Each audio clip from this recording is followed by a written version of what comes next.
Mason stood on the town hall stage before a mob of 500 starving steelworkers, his hands trembling as he gripped the physical evidence that would expose the mill's corruption. But when he snapped the folder open, his heart hit the floor. Every single page was blank. From the front row, Elias Thorne leaned back and offered a slow, predatory smile, having already swapped the documents for a stack of useless paper. Mason was now a man with no proof. A broken jaw and 1,000 angry eyes, demanding to know why he was sabotaging their only source of income. As the security team closed in to drag him off the stage, the building began to vibrate with a low, bone-shaking hum. Mason didn't look at the guards. He looked at his watch. Somewhere across town, the mill's pressure gauges were pinning into the red, and the screaming audio he was about to broadcast through the PA system would either save the town or become its death rattle. He had one chance to play a dead man's trick. But as the first sounds of tearing metal echoed through the speakers, he realized the accident wasn't just a failure, it was a countdown. The wrench slipped again, teeth grinding against rusted metal. Mason's fingers locked around the handle, knuckles white, veins bulging like overloaded cables. The pipe shuddered beneath his grip, vibrating through his bones, the heat searing his palms even through the thick gloves. Sweat trickled down his spine, soaking into the faded blue of his work shirt. He exhaled through his teeth, the sound lost in the relentless roar of the mill. Steel groaning, furnaces hissing, the rhythmic clang of hammers on anvil. The deafening roar of machinery surrounded him, a predatory beast that never slept, never tired, and never showed mercy. He fought the mechanical resistance with a feral intensity, his boots skidding slightly on the oil-slicked concrete. Every vibration in the handle told a story of fatigue, of metal stretched to its breaking point, and of a system that was being asked to do more than physics allowed. The air tasted of burnt oil and hot iron, thick enough to coat his tongue, and he could feel the tremor of the entire floor beneath him, a low-frequency warning that the Gary steel mill was reaching its limit. The pressure gauge was the only thing Mason focused on now, a small circle of glass and trembling metal that held the lives of his crew in its balance. The needle didn't just touch the red. It pinned itself against the far stop, vibrating with a frantic, high-pitched energy that seemed to scream. Mason's heart hammered a matching rhythm against his ribs. He reached for the bypass assembly, his fingers moving with the practiced grace of a man who had spent 20 years fixing what others broke. The sensor was fried. He'd reported it 3 times, but the memos had vanished into the corporate ether of Elias Thorne's office. Now, he had to manually override the safety protocols, a delicate dance with a ghost. If he didn't bypass the logic gate within the next 60 seconds, the steam would find its own way out, and it wouldn't be through a valve. It would be through the chests of the men standing 10 feet away. He focused on the malfunctioning hardware, his vision tunneling until the world was nothing but stripped screws and the hissing terminal threat of a system blowout. "Steady, boys. Watch the vent." Mason's voice was a gravelly roar, barely cutting through the smog that had begun to thicken on the factory floor. The air turned a sickly, bruised orange, a toxic soup of particulate and chemical exhaust that made every breath a gamble. Despite the stinging in their eyes, his crew moved in a desperate, silent synchronization, a choreography of survival honed over 1,000 shifts. Rick was on the secondary lever, his face a mask of soot-streaked determination, while Javier held the cooling line steady. They worked as one organism, a collective of grease and muscle trying to hold back the tide. Mason led them through the haze, his hands signaling commands, when the noise became too much for speech. There was a grim unity here, a brotherhood forged in the shared peril of the mill, where the man to your left was the only thing standing between you and a casket. They were the ghosts in the machine, the only reason the steel kept flowing while the world outside slept in clean sheets. The heavy thud of leather soles on the metal catwalk announced the arrival of Elias Thorne. Before the man even spoke, he looked like a surgical instrument dropped into a scrapyard, immaculate, cold, and entirely out of place. Thorne didn't look at the vibrating pipes or the frantic movements of the crew. He looked at his watch. The orange smog swirled around his dark gray suit, but he didn't cough, his pale eyes fixed on the production monitors. "Why is the line slowed, Caldwell?" His voice was low, precise, cutting through the industrial cacophony like a razor. Mason didn't look up from the bypass. "Sensor's dead, Elias. The whole line's overpressurized. We need to vent and reset." Thorne's lip curled in a thin, bloodless sneer. "We have a contract to meet by midnight. Speed it up. I don't pay you to manage what-ifs. I pay you for tonnage." The demand was a slap in the face to every man on the floor, a blatant disregard for the screaming machinery that threatened to tear itself apart at any second. Mason finally dropped the wrench, the metal clanging against the floor as he stood to face the man who held their paychecks like a leash. He stepped toward Thorne, his shadow long and jagged against the glowing mouth of a nearby furnace. "Look at the valve, Thorne," Mason growled, pointing a grease-stained finger at the main junction. A hairline fracture, thin as a spider web but glowing with the heat of the steam behind it, was spidering across the cast iron. "That's not a what-if, that's a when. You push this line another 5% and this whole floor becomes a tomb. The system is failing." He watched Thorne's eyes, looking for a flicker of recognition, a spark of human concern. Instead, he found only the cold, calculating void of a man who saw lives as line items on a spreadsheet. The fracture was a lethal threat, a literal crack in the foundation of their safety. And Thorne looked at it with the same indifference he might show a scuff on his shoe. "You're getting old, Mason. Losing your nerve," Thorne said, his voice dripping with a patronizing silkiness that made Mason's vision go red at the edges. Without warning, Thorne stepped forward, his manicured hand landing on Mason's shoulder. Not as a gesture of support, but as a shove. It wasn't a hard push, but it was an act of absolute authority, a physical manifestation of the hierarchy that kept them all in place. Mason stumbled back a half step, his boots catching on a stray cable. The insult of it burned hotter than the furnace. Thorne didn't even look back at him. He began barking orders at Rick, demanding the pressure be hiked up immediately. This wasn't just a professional dispute anymore. It was a violation of the unspoken code of the mill.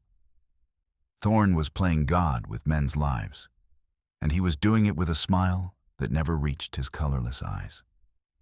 The world chose that moment to break. A steam vent 10 feet away popped with the sound of a gunshot, a jet of superheated white vapor screaming into the air. The sudden, violent release of energy acted as a catalyst, snapping the last thread of Mason's restraint. He didn't think. He reacted. In 3 strides, he was on Thorne, his massive scarred hands bunching the expensive wool of Thorne's collar. He slammed the executive back against a support pillar, the heat from the white-hot furnace area radiating against their backs. "You want to talk about nerve?"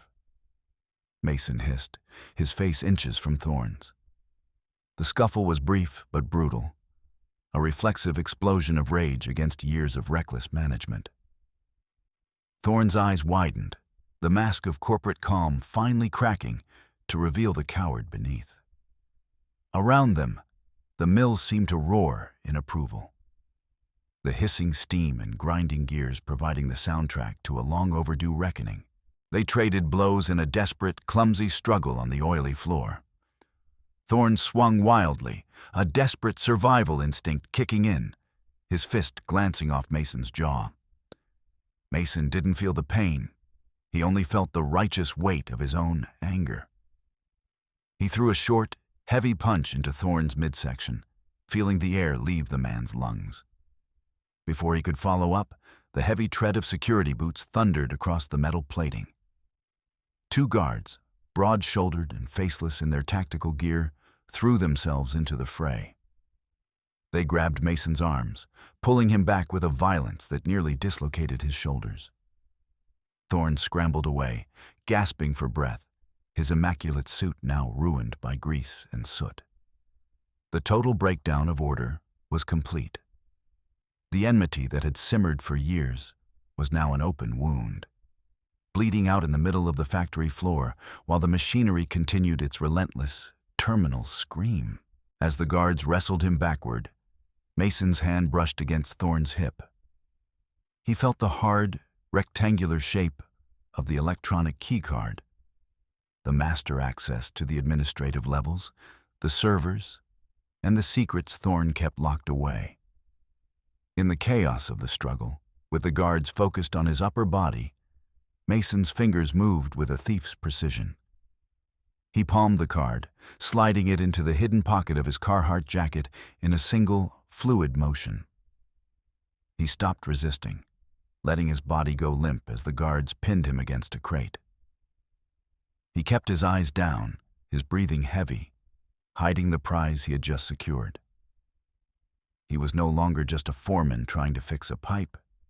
He was a saboteur with the keys to the kingdom. The stolen device felt like a live coal against his thigh, a tool that would allow him to dig into the rot he knew was festering at the heart of the mill. Thorne was led away by two other guards, his face pale and his gait unsteady as he disappeared into the elevator toward the upper offices. The factory floor fell into a strange, expectant quiet, the kind of silence that precedes a storm.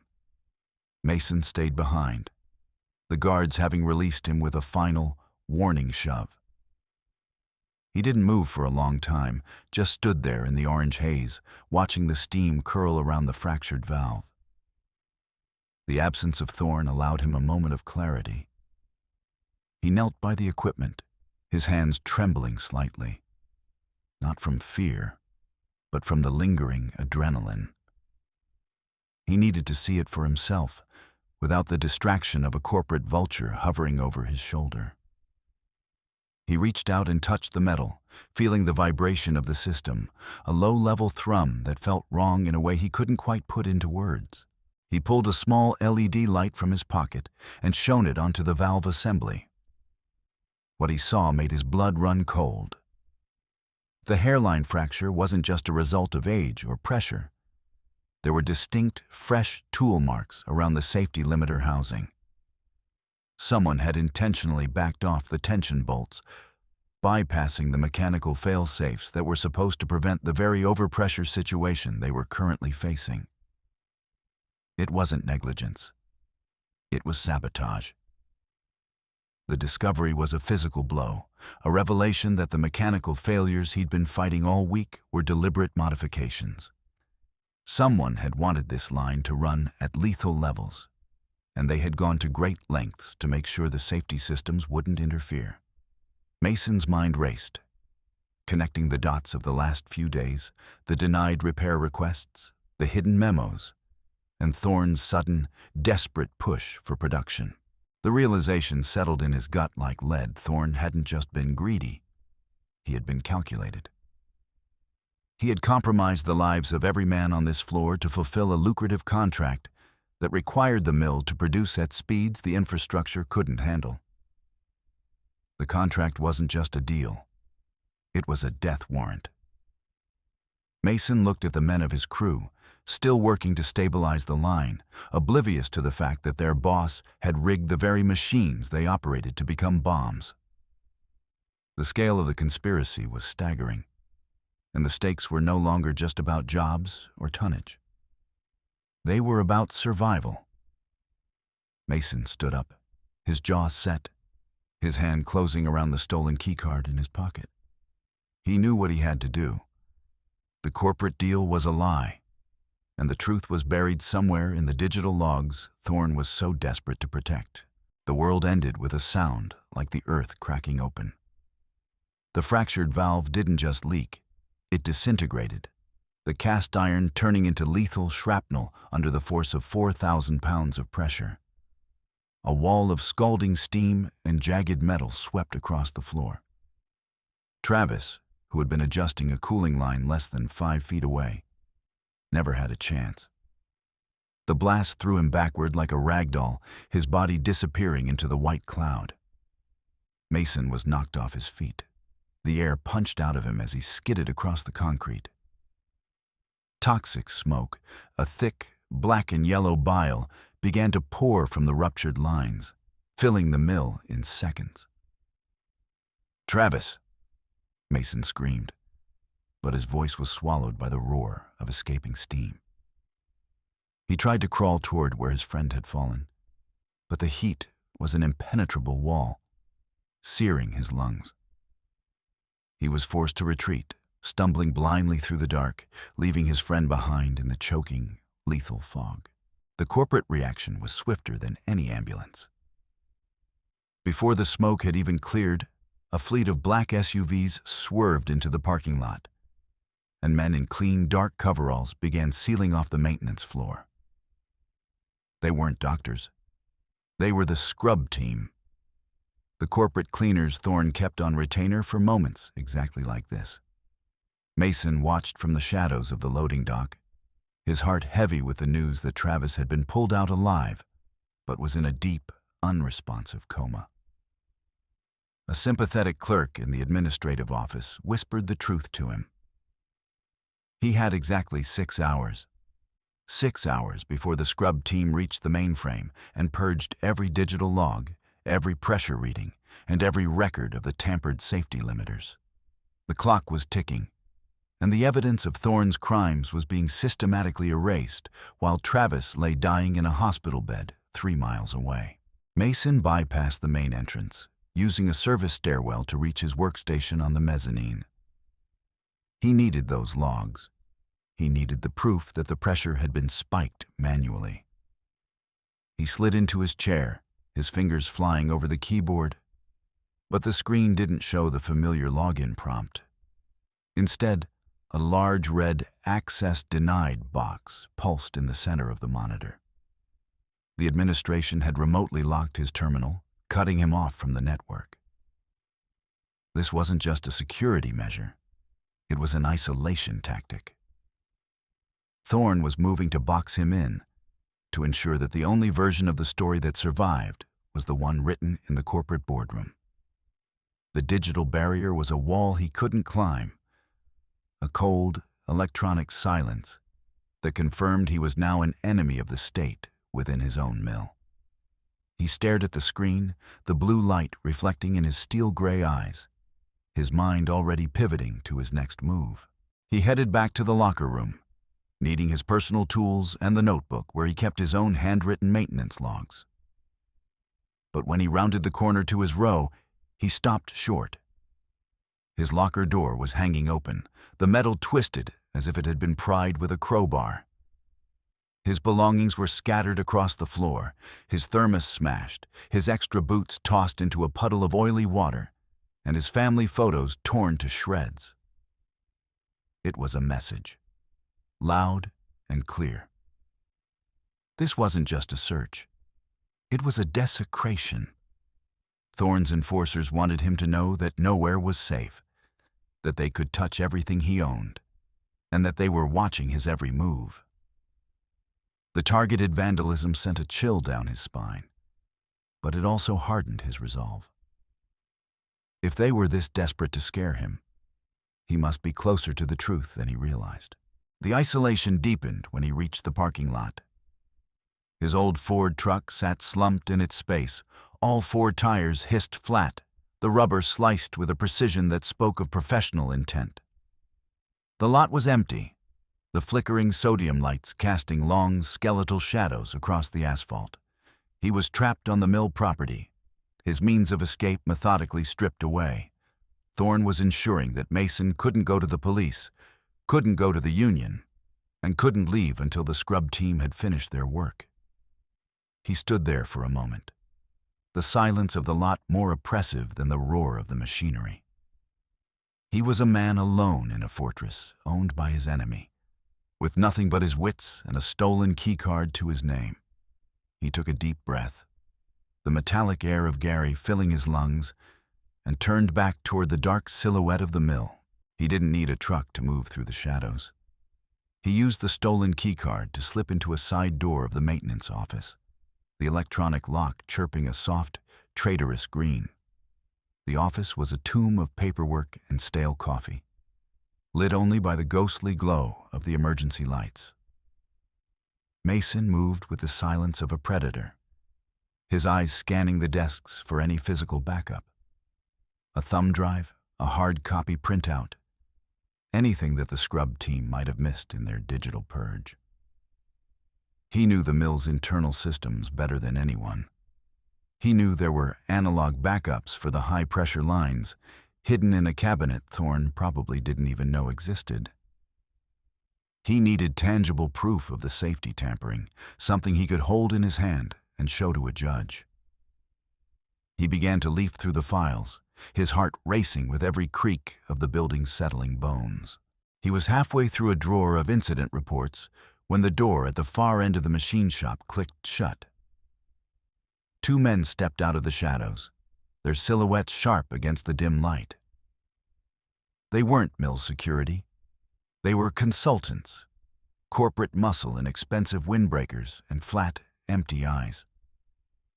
They didn't say a word, just began to move toward him, splitting up to block both exits. The air in the machine shop grew heavy, the scent of oil and cold steel suddenly suffused with the threat of violence. "Give us the card, Mason," the taller one said, his voice a low, rhythmic drone. "And whatever you took from the files. We can make this easy." The confrontation was the final confirmation that the cover-up had escalated into a direct, physical threat. Thorne wasn't just hiding evidence. He was hunting the man who had found it. Mason's hand closed around the heavy industrial flashlight on the workbench next to him.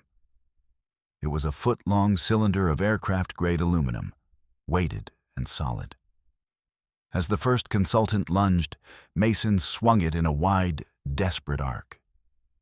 The metal connected with the man's ribs with a sickening thud, sending him sprawling into a rack of lathes.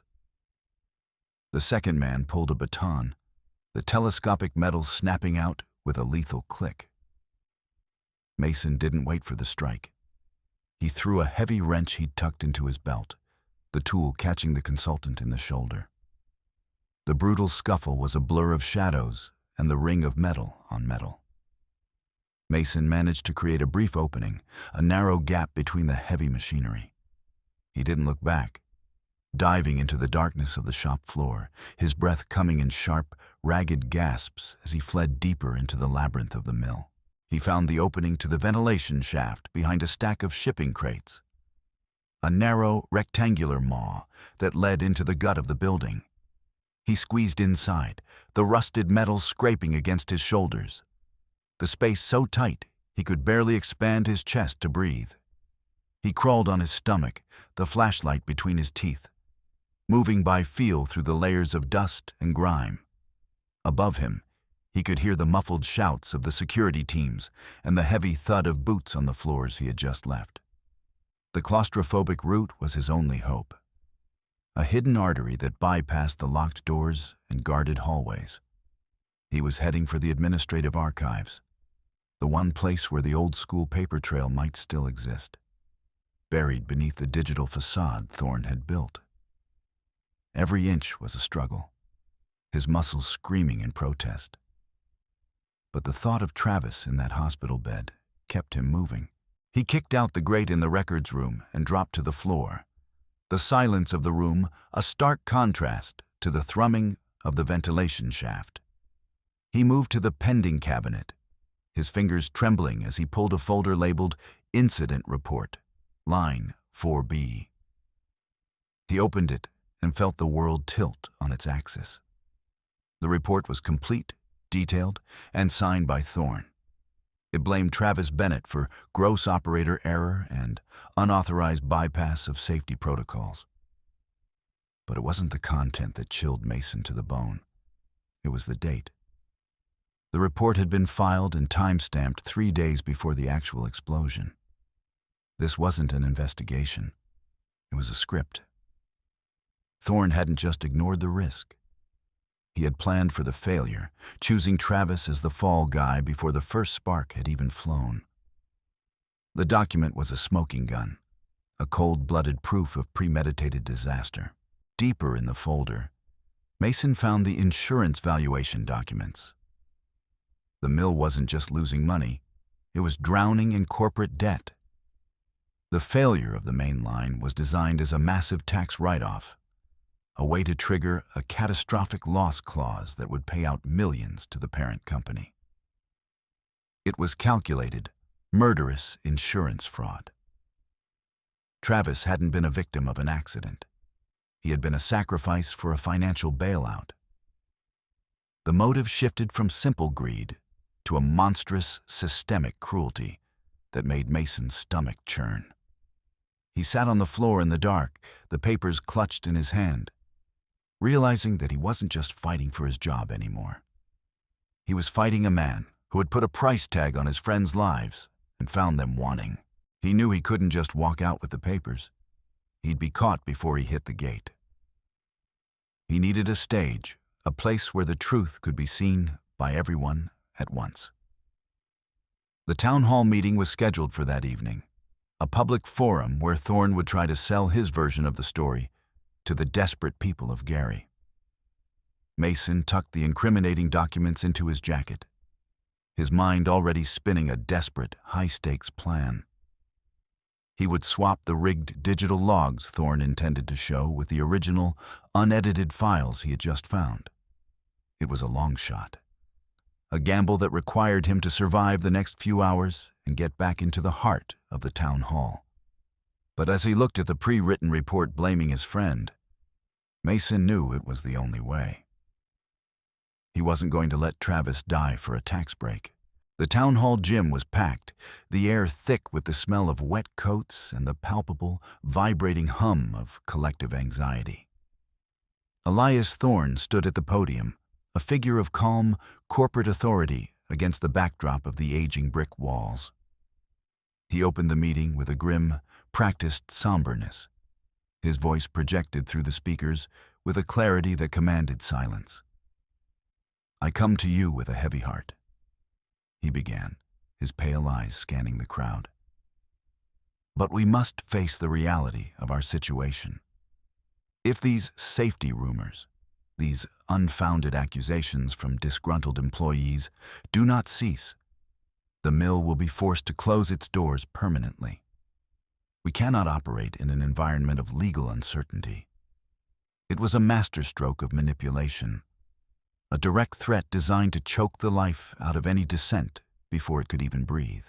Thorne leaned into the microphone, his voice dropping to a conspiratorial whisper that reached every corner of the room. "Mason Caldwell's reckless accusations are the sole reason we are facing this crisis. His personal vendetta against this company is putting your livelihoods at risk. If the mill closes, every family in this room faces immediate bankruptcy. You will lose your homes. You will lose your future. And you will have one man to thank for it." He framed Mason as a traitor, a pariah who was willing to burn the town down just to satisfy a grudge. Mason watched from the shadows of the rear entrance, seeing the heads turn, the murmurs of agreement spreading through the crowd like a virus. The townspeople weren't evil. They were desperate. And Thorne was feeding that desperation with a silver spoon, turning their fear into a weapon against the only man trying to save them. Mason felt the weight of the physical inspection folders in his hand. The original, unedited documents he had pulled from the hidden locker in the maintenance office.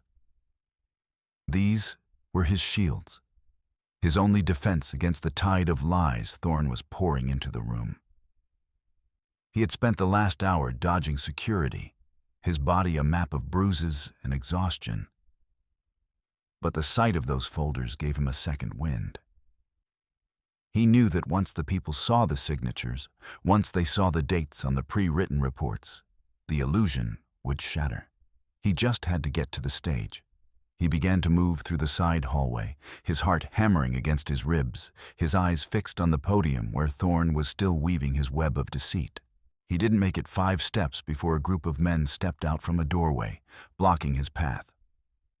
They were members of his own crew, men he had worked with for a decade, men whose children he knew by name. Rick was at the front, his face hard, his eyes filled with a desperate, cornered anger. "Give it up, Mason," Rick said, his voice flat. "We can't let you do this. My mortgage is 3 months behind. If Thorne closes that mill, I'm on the street. We all are." The betrayal stung worse than any punch. These men weren't Thorne's enforcers. They were his brothers, and they were turning on him to protect the very man who was killing them. They prioritized their immediate financial survival over the truth, their fear having been curdled into a weapon by Thorne's psychological tactics. "You don't understand, Rick," Mason said, his voice low and steady despite the tremor in his hands. "He's lying to you. He's already planned to close it. This is all a setup." But the men didn't want to hear it. They stepped closer, their shoulders squared, labeling him a pariah who cared more about a grudge than the town's survival. "You're done, Mason," another worker spat. "You're just one man. We're 1,000 families. Get out of here before we make you." He was isolated, a stranger in his own town, facing a wall of his own people who saw him as the enemy. The deep division Thorne had created was a chasm he couldn't bridge with words. He saw the movement behind them. Thorne's security was closing in. He had no choice. He turned and ran, disappearing into the service stairs that led to the basement. The descent into the mill's dark basement was a plunge into a subterranean hell. The air was thick with the scent of damp concrete and the rhythmic, industrial heartbeat of the boilers. Mason navigated the labyrinthine lower levels, his flashlight cutting a lonely path through the shadows. He was looking for the service tunnel that connected the basement to the town hall stage, a route he'd used a dozen times for maintenance, but never for survival. The physical danger increased with every step.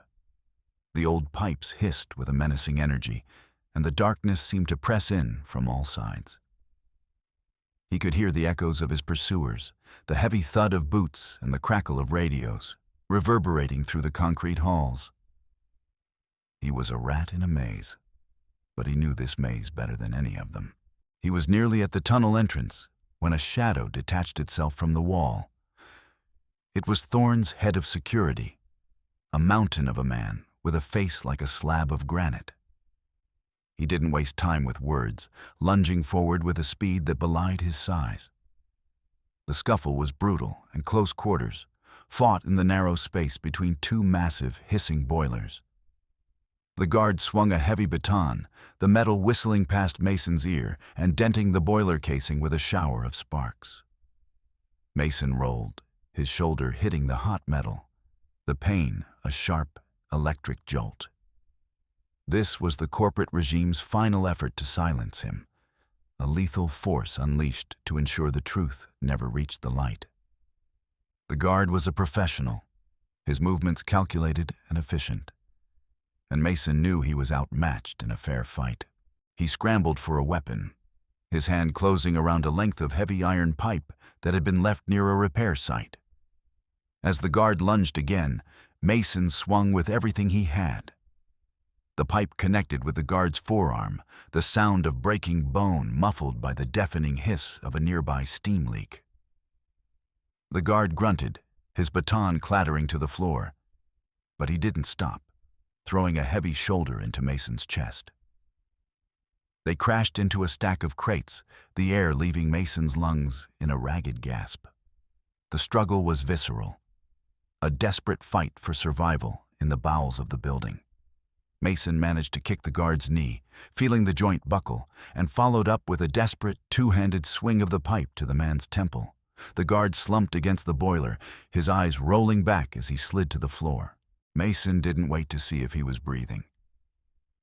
He scrambled to his feet, his breath coming in sharp, agonizing bursts, and grabbed the folder he'd dropped during the struggle. He ran for the service tunnel, his boots echoing on the metal grating. He could see the light at the end of the passage, the door that led directly to the back of the town hall stage. His goal was so close, he could taste it. He just had to interrupt Thorne's speech before the vote was finalized, before the town officially turned its back on him. He pushed through the door, the sudden blast of light and noise from the gym making him blink. He was battered, covered in soot and blood, but he was there. He was on the stage. He stepped onto the podium, the sudden silence of the crowd more jarring than the noise. 1,000 eyes fixed on him, some filled with anger, some with pity, most with a cold, hard judgment. Thorne stopped mid-sentence, a flicker of surprise crossing his face before it was replaced by a smug, oily mask of concern. "Mason," Thorne said, his voice amplified by the speakers. "You look unwell. Perhaps you should step down." Mason didn't answer. He turned to the crowd, his hands trembling as he opened the folder. "I have the proof," he shouted, his voice cracking. "I have the original reports. Look for yourselves." He pulled the papers out and held them up. But as he looked down at them, his heart stopped. The pages were blank, every single one of them. Useless, white sheets of nothing. The crowd erupted in a wave of laughter and derision, the sound of his humiliation echoing off the rafters. Thorne leaned back against the podium, a slow, predatory smile spreading across his face. He leaned into the microphone, his voice a silk-wrapped blade. "Did you really think I wouldn't check your hiding spot, Mason? I had those files swapped hours ago. You're holding the sum total of your credibility." He mocked Mason's desperation, his victory confirmed in the eyes of everyone in the room.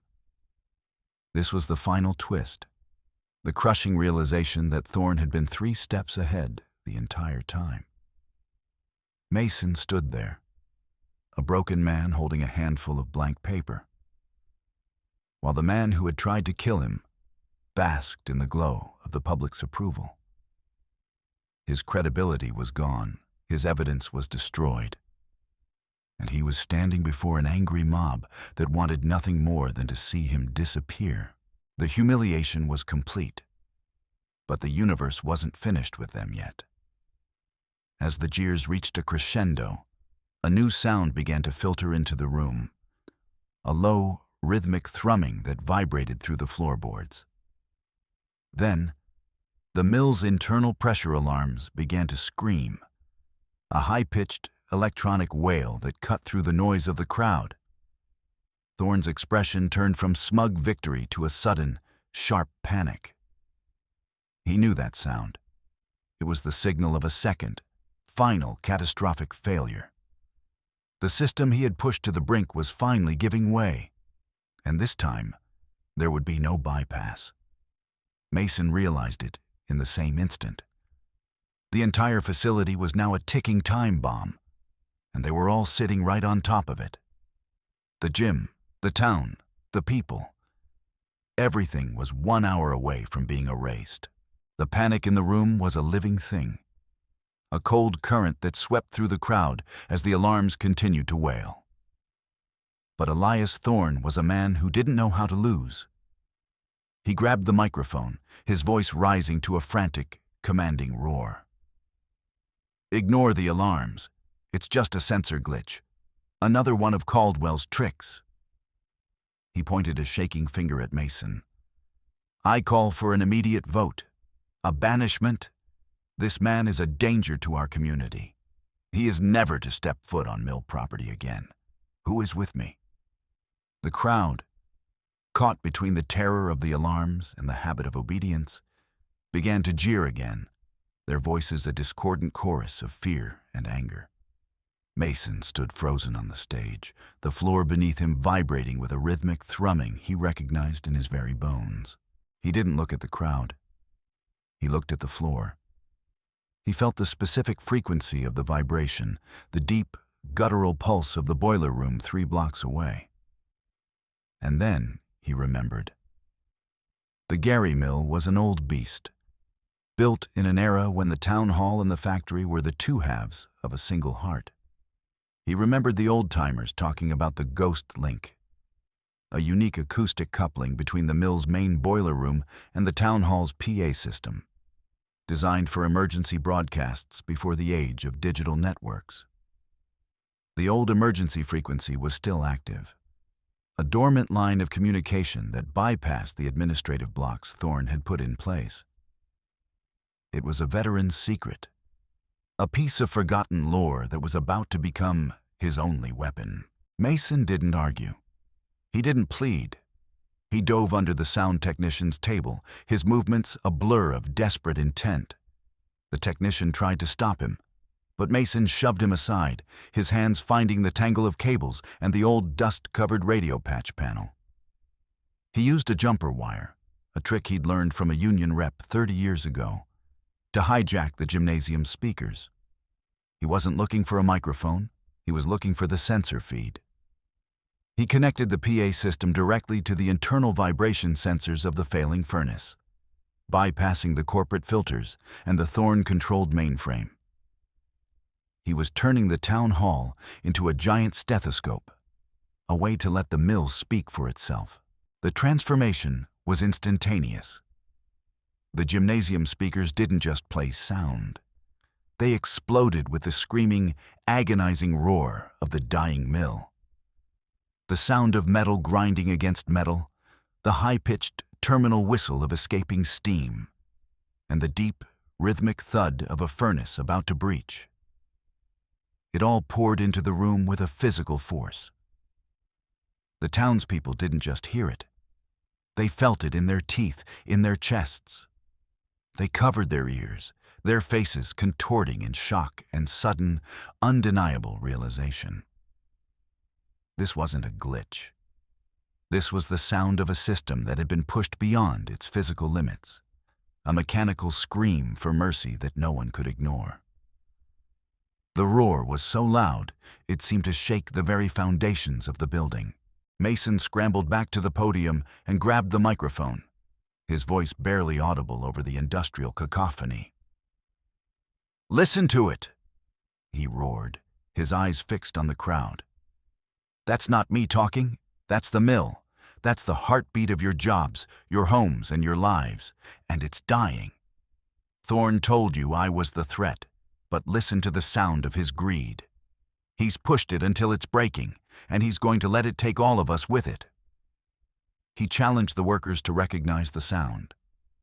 The same sound they heard every day on the floor, but amplified to a terminal pitch. The realization began to dawn on their faces, the fear of bankruptcy being replaced by the much more immediate fear of the fire that was currently screaming through the speakers. Thorne went pale, his mask of control finally shattering into 1,000 pieces of pure, unadulterated panic. He lunged for the cables under the table, his hands clawing at the wires to cut the power, to silence the truth. No unused spell. Several members of Mason's former crew, Rick at the lead, stepped forward, their faces grim and determined. They blocked Thorne's path, their shoulders squared against the man who had lied to them. They realized the sounds from the speakers matched every warning Mason had given, every fear they had suppressed to protect their paychecks. Their loyalty shifted back in a heartbeat, a collective realization that the man on the stage was the only one who had ever been on their side. Thorne was left clawing at empty air, a king without a kingdom. "But there's more!" Mason shouted, his voice gaining strength as he saw the tide turning. He pulled a small digital recorder from his pocket, the one thing he'd managed to save from the records room. He held it to the microphone. "The predatory contract Thorne signed? It's not with a client. It's with a shell company. Thorn Industrial Holdings. He's the owner. He wasn't trying to save the mill. He was trying to blow it up so he could embezzle the insurance funds. He was going to take the money and leave you with a crater and a debt you could never pay. The revelation was the final nail. The financial betrayal was even worse than the physical danger. Thorn hadn't just risked their lives. He had planned to steal their future. The community rose as one, a single, angry organism that turned its gaze on the man at the podium. The jeers were gone, replaced by a low, dangerous growl of a mob that had been pushed too far. They surrounded the stage, preventing Thorn and his remaining security from escaping, their faces etched with a righteous fury. Thorn backed away, his hands raised in a pathetic gesture of defense. But there was nowhere to go. The gymnasium was a cage, and the truth was the lock. They waited, the sound of the dying mill still screaming through the speakers, a constant reminder of the stakes of the moment. The power dynamic had shifted forever. The workers were no longer pawns, they were the judges. The doors at the back of the gym burst open, but it wasn't more security. It was a team of federal agents, their jackets emblazoned with FBI and SECI in bold, yellow letters. They had been monitoring the mill's suspicious financial activity for months, but they had lacked the final piece of evidence, the proof of criminal negligence and premeditated fraud. The broadcast had provided everything they needed. They moved through the crowd with a clinical efficiency, their eyes fixed on the man cowering on the stage. They placed Thorn in handcuffs, the metallic click of the lock sounding like a final, satisfying period at the end of a long, dark sentence. They led him out of the gymnasium in front of the cheering workers, a fallen titan being dragged into the light. But the danger wasn't over. Mason looked at the clock. 20 minutes. "We have to go," he shouted to his crew. "If we don't vent that pressure now, the feds will be arresting a ghost town." He didn't wait for an answer, leaping off the stage and running for the exit. His crew followed him. A dozen men who had been his enemies 10 minutes ago, now his brothers in arms once again. They ran through the streets of Gary, the sound of the mill's distress growing louder with every block. They burst through the gates, ignoring the guards, and headed straight for the boiler room. It was a final, desperate manual override, a battle with a machine that was seconds away from a total meltdown. They worked in a blur of steam and sweat, their hands moving in a practiced, frantic rhythm to vent the excess pressure and stabilize the furnace. They did it. With 5 minutes to spare, the screaming whistle of the steam faded into a low, steady hiss, and the rhythmic thudding of the floor subsided into a normal, industrial hum. The mill was saved. The town was saved. Mason slumped against a cooling pipe, his breath coming in ragged gasps, his body finally giving out. He looked at Rick, who offered a silent, nodding apology, and then at the rest of the crew. They had done the impossible. They had broken the machine, and then fixed it with their own hands.